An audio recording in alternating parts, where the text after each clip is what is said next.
yo creo que ese es un planteamiento que adelanta muchísimo la visión de un profeta dentro de su tiempo y dentro de su contexto. Desde luego, dentro de las cosas que el pueblo que escuchaba a Miqueas era el cómo pretendes tú que respondamos a tu mensaje.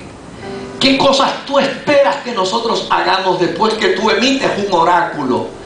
¿Qué cosas tú esperas de nosotros como pueblo que hagamos una vez tú nos revelas el propósito y la voluntad de Dios para nuestras vidas? Porque de eso es que trata la fe. La fe es una racionalización del propósito de Dios. Mediante la fe yo escucho a Dios. Y escucho a Dios a través de la palabra. Escucho a Dios a través del mensaje de las Sagradas Escrituras. Y una vez escucho a Dios, yo racionalizo esto que Dios ha dicho a mi vida.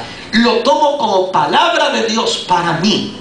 Y una vez lo tomo como palabra de Dios, lo próximo que debo hacer es poner en ejecución, es poner en obra lo que esa palabra de Dios me ha dicho.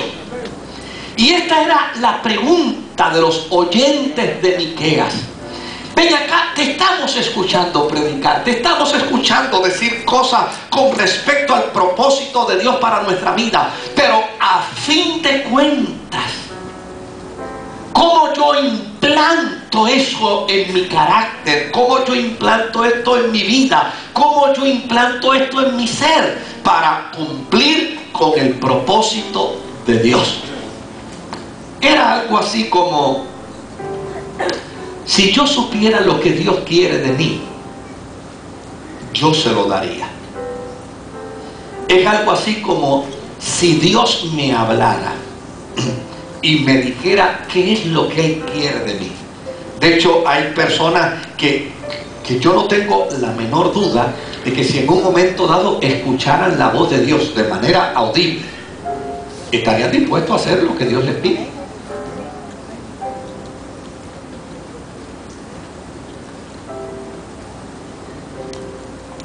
Pero yo estoy dando por sentado algo que es importante que usted y yo entendamos. Y es que yo no necesito oír la voz de Dios, porque Dios se tomó el cuidado, ¿sabe qué?, de dejarme su palabra. Dios se tomó el cuidado de demarcarme su propósito. Dios se tomó el cuidado de demarcarme su intención. Dios se tomó el cuidado de poner por escrito su plan para con nuestras vidas.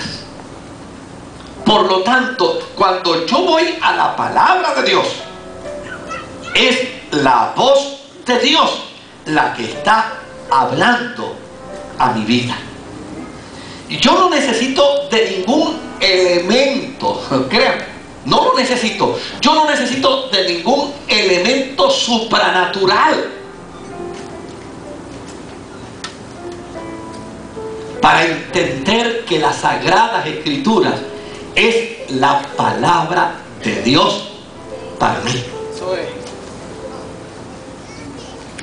Y desde luego, la gente del tiempo de Miqueas estaba buscando un abecedario de Dios a través del profeta, y estaban pretendiendo que Dios les dijera a través del profeta qué es lo que tú quieres que nosotros hagamos. Y no se percataban que la respuesta de Dios siempre va a ser la misma. Porque cuando Dios determinó su plan para nosotros, lo determinó en su eternidad. Y lo que Dios pensó era bueno en su eternidad para el siglo primero, Dios sabe y entendió que era bueno para el siglo XXI. Y lo que Dios te marcó como extraordinario antes de la creación, es lo que quedará demarcado como extraordinario, aun cuando la creación sufra su transformación eventual en la eternidad.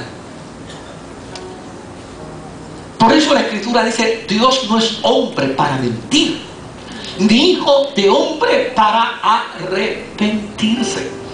Y uno de los grandes problemas que uno ve precisamente del escenario que escucha a Miqueas es que ese escenario está esperando que Miqueas le diga: mira, lo que yo quiero que ustedes hagan es 1, 2, 3, 4, 5, 6, 7, 8, 9 y 10. En estos 10 pasos ustedes cumplen.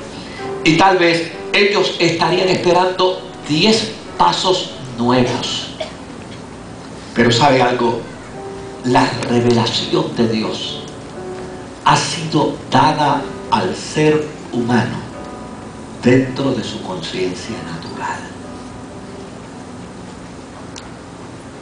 No hay que ser teólogo para conocer el propósito de Dios en nuestra vida. No hay que ser un estudioso de la Biblia para conocer lo que Dios quiere de nosotros. Mire, un neófito en la experiencia de la fe sabe en su conciencia natural lo que Dios espera de él.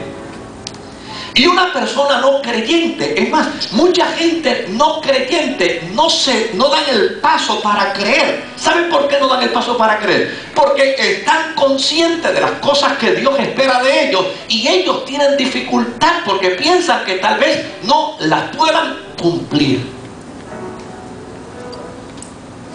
En la conciencia del hombre hay un entendimiento natural de lo que Dios quiere de él y de ella. Cuando Miqueas le habló al pueblo y lo confrontó con la realidad de un acercamiento real y auténtico de Dios, entonces el pueblo le pregunta: ¿y qué es lo que Dios quiere de mí? Y da la impresión, queridos, da la impresión que esta gente estaba dispuesta a darle a Dios lo que Dios le pidiera. Fíjense que él dice: se agradará Jehová de millares de carneros. Es como si el pueblo le hubiera dicho: mira, si lo que Dios quiere de nosotros es que le sacrifiquemos millares de carneros, se lo vamos a sacrificar. Y si lo que Dios quiere es que nosotros hagamos un altar de miles de millones de galones de aceite, nosotros se lo vamos a dar. Es más, si lo que Dios quiere es que sacrifiquemos a nuestro primogénito, estamos dispuestos a sacrificárselo. Lo que queremos saber es qué es lo que Dios quiere de nosotros. Y mira que nosotros nos rompemos la cabeza tratando de buscar qué es lo que Dios quiere de mí. Y muchas veces hacemos un culto al propósito de Dios para mi vida. Y siempre andamos con ese planteamiento: ¿qué querrá Dios de mí? ¿Qué querrá Dios de mí? Si Dios me revelara lo que Él quiere de mí, si Dios me revelara lo que Él está esperando de mí, si Dios me revelara, si Dios me hablara, si Dios se me mostrara en un sueño, si cuando yo pase por un lugar Dios usara a alguien y me diga qué es lo que quiere de mí.